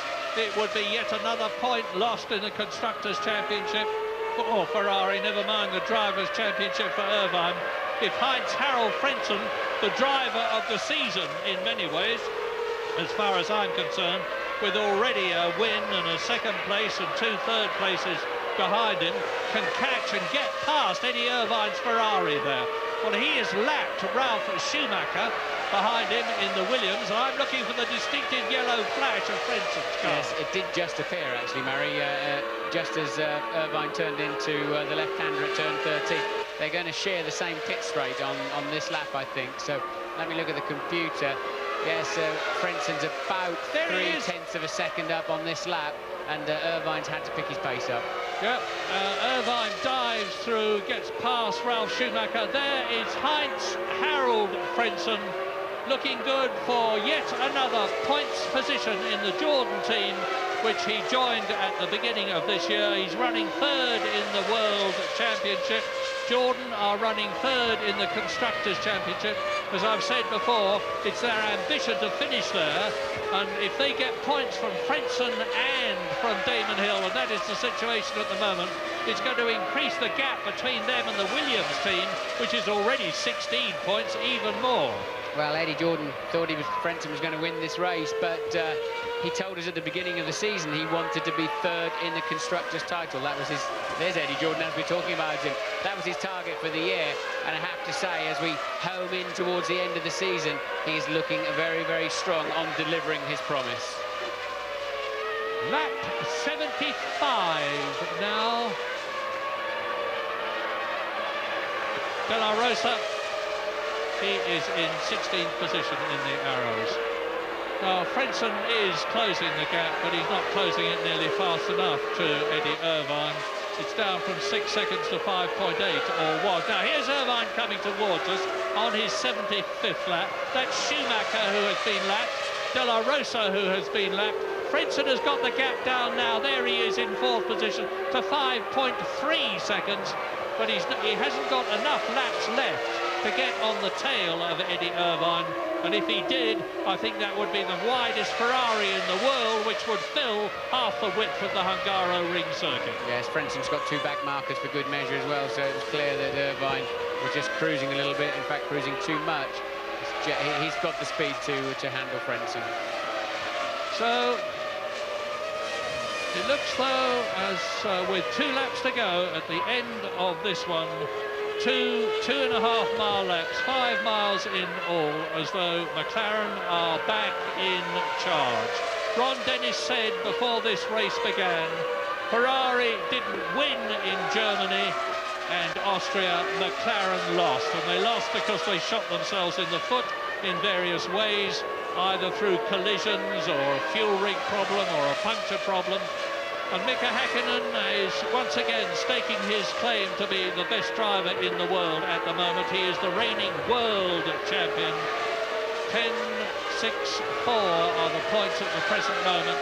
So Irvine is losing 6 of his 8 World Championship points lead over Mika Häkkinen if he stays in 3rd position. It's still going to be Eddie Irvine lead, and that's Alesi, isn't it? Alesi finally giving up in the Sauber and retiring from the Hungarian Grand Prix. He's done it between turns 3 and 4. And it's rumoured that Alesi is on the move from Sauber after this season. He's been talking to the Prost team, and I don't think that will make him any more anxious to stay with the Swiss team. Mika Häkkinen is now about to start his last lap. He's coming through to complete his 76th and 76th lap. Now, Mika Häkkinen has got 2.4 miles to go on his last lap in what has been a truly dominant, overwhelming victory, provided he just goes those last few hundreds of yards. He qualified in pole position commandingly, took the lead at the start. He has held it all the way in Hungary, and he's, as I said earlier, on his way to 10 World Championship points.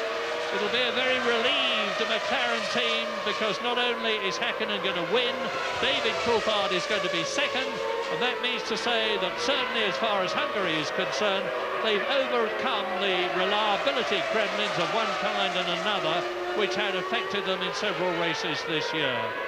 Eddie Irvine then is going to settle for 4 World Championship points and 3rd position. Down out of turn 11 in this 14-turn track, Mika Häkkinen comes. The race is in his pocket.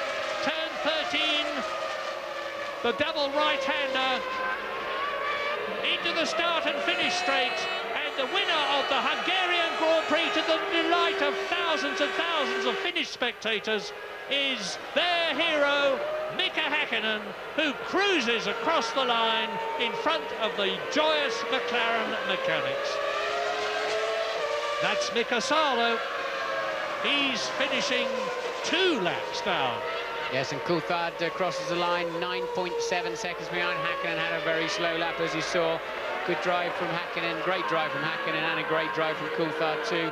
Irvine struggled. I thought Frentzen was solid as ever. Barrichello very strong with a one-stopper in 5th place. Damon Hill very much hanging on, and a well-earned 1 point for Damon. As you see, Heinz-Harald Frentzen in the yellow, Jordan finishing in 4th position. And it would be nice if we could see Damon Hill finishing in 6th position. That will do a lot for his morale after not having had a particularly successful German Grand Prix. But in the Drivers' Championship, as I said, Eddie Irvine still leads it as Damon Hill finishes in that 6th position to bring both Jordans home in the points. Irvine leads the Drivers' Championship from Mika Häkkinen after his 3rd place here in Hungary by 2 points. And Heinz-Harald Frentzen and David Coulthard are now tying for 3rd position, because David, as a result of finishing 2nd, has leapfrogged past Michael Schumacher, who may or may not be back for Ferrari at the Italian Grand Prix. I should think that after what has happened to Mika Salo here, he will be making every effort to be back. And Schumacher goes down to 5th position, and his brother Ralph is in 6th place. Well, what do you think? I think Michael Schumacher would be quite happy with today's results, because evening the points out. If they're not going to fall off or run into each other, that's how he wouldn't have wanted Irvine to win the race in a way for his championship chances if he can come back quickly. And I, for one, will lose some respect, of my enormous respect for Michael Schumacher, if he doesn't jump in his car at the earliest opportunity. But it's, you know, there's still only, what, 24 points ahead of him with, what, 60 points to play for, and all of that sort of thing. So it's finely balanced, I think. But the worrying thing for Ferrari, Murray, is that Häkkinen hasn't won since Canada, but could have and should have won every, or certainly between the two McLaren drivers, they could have and should have won every single race since then. So they've got the pace, they've got the momentum, and now Häkkinen just 2 points behind Irvine. As David Coulthard, 2nd place, as he was at the San Marino Grand Prix and in Spain and Austria, tours into the and the famous pump action from the cockpit of Mika Häkkinen. Confirmation that Ferrari still lead the Constructors' World Championship, not by 16 points anymore, though, by 4 points from McLaren. Jordan are now 20 points in 3rd position, ahead of Williams, and it looks as though Eddie Jordan is very likely indeed to achieve his ambition of that 3rd Constructors' Championship place, which would be a superb achievement. Eddie Irvine strolls in and talks to... There's Ron Dennis on the left. Well done, David Coulthard. Yeah, those knee pads to stop, not to stop his knees against the outside of the cockpit, it's to stop them knocking together, because you've got padding on the outside of the cockpit, but often on a bumpy circuit, your knees knock together and gives you some pretty nasty bruises. This is a legal course invasion, I think. The Hungarian authorities, you remember, last year got an enormous fine from the governing body for allowing an unauthorised course invasion. There's a lot of very happy Finns here, and there's a lot of, not, I hope, too miserable Ferrari fans here, most of them from Germany, who've at least seen... well done, Mika. Ron Dennis and Mika Häkkinen are very close to each other after Mika Häkkinen's dreadful accident in Australia years ago, when he was nigh unto death and made a magnificent recovery, and you can see how happy he is. Irvine, pretty gallant there. James Allen pointed out something very interesting. 17 of the 22 starters finished this race. Very high number of finishes. Villeneuve out, Fisichella out, Takagi out, Deniz out, and Zanardi out. And this will be a race both in terms of qualifying and the race itself that Williams will want to forget. Ralf Schumacher drove his typical gritty race, fought his way up from 16th on the grid to 9th on the grid, but Zanardi was the first retirement in Hungary. So, Häkkinen better than Coulthard, obviously. Irvine better than Salo, obviously. Frentzen just better in 4th position than Damon Hill in 6th position. Rubens Barrichello in 5th position. His teammate Johnny Herbert was in 11th place. Wurtz was in 7th place, and Fisichella in the other Benetton retired. Ralf Schumacher 9th, Zanardi retired. Panis in 10th position. His teammate Trulli was 8th. Ricardo Zonta, the only BAR to finish in 13th position after Villeneuve's retirement. Luca Badoa and Marc Genet for Minardi both finished, but in 14th and 17th places. And Pedro de la Rosa was the only Arrows driver to retire to finish after Takagi had retired. Up the steps to the podium, Eddie Irvine, Mika Häkkinen, David Coulthard, 3rd, 2nd and 1st in Hungary. Yes, Coulthard paid a heavy price really for that poor start, because I think he was fastest in the warm-up this morning, remember, and I think he had the pace today to match Häkkinen, and they certainly clawed that 10 seconds back out of Häkkinen's lead when it mattered in the middle of the race. So I think that's Coulthard's strongest drive for a long time. Not Irvine's strongest drive, but this man, Mika Häkkinen, very much had it under control. Yeah, a bit of showmanship from Mika there. He lets Ron Dennis and Coulthard and Irvine get on the podium, and then he gets up for himself and Finland.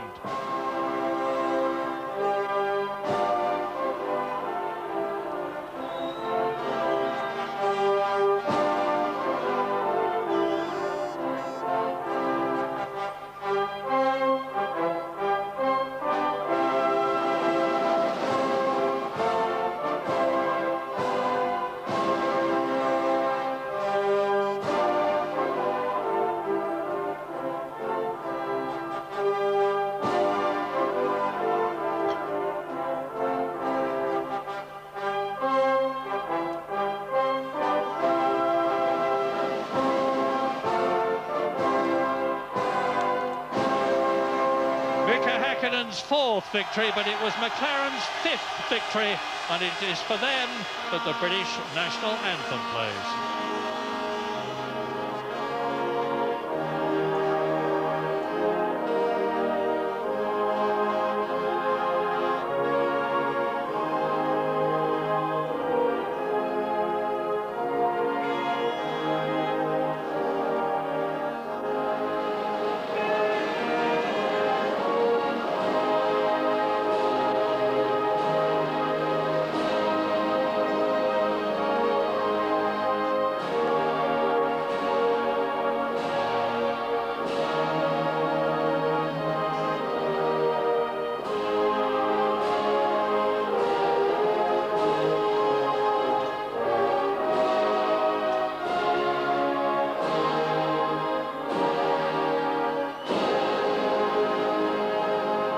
Tamás Deutsch, who is the Hungarian Minister for Sport, is going to give Mika Häkkinen his winning driver's trophy, and Ron Dennis is up there to receive the winning constructor's trophy. Two very happy men, and rightly so. David Coulthard gets his award for 2nd place from Attila Farjac, who is the president of the MNAS, the Hungarian Motorsport Association.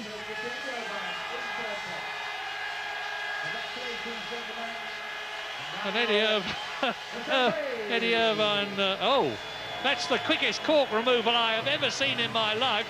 Another trick that Eddie Irvine has learnt as the champagne flows in Hungary. No surprise really, is it, Murray, that Eddie Irvine's a bit nifty with those champagne corks. But probably the closest that Mika Häkkinen ever gets to a home Grand Prix, this one. Fantastic support from his native country. The flying Finn, born to win, said Abano when I came into the circuit this morning, and Mika Häkkinen back on top of the podium. And just a couple of points in the championship now. We have plenty more still to come from the Hungaroring. We will be hearing from the top 3. We'll have the expert views of Tony Jardine looking at the crucial moments of this race. that has ended with a great victory for those two, for Mika Hakkinen and for David Coulthard. See you shortly.